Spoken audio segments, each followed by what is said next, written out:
ছোট বন্ধুরা, আজকে ফ্লোর দিয়ে সহজে নৌকা আঁকবো। তার জন্য একটি ফ্লোর এঁকে নিতে হবে।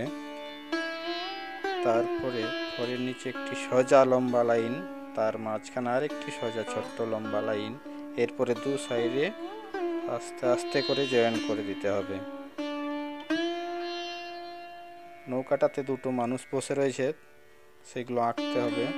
আরেক সাইডে একটি লোক। নৌকার নিচে জল করার জন্য ঢেউ করতে হবে।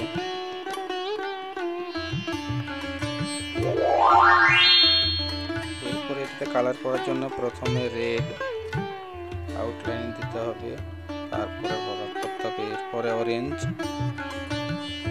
খেয়াল করবে যাতে না বাইরে বেরিয়ে যায়।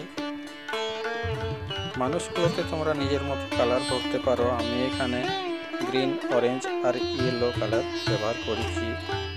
এরপরে নৌকাতে ব্রাউন উপরের দিকটা আউটলাইন দিয়ে নিচের দিকে একটু হালকা করে, তারপরে নিচের দিকটাতে পুরোটা ইয়েলো কালার দিয়ে ভরাট করে দিতে হবে।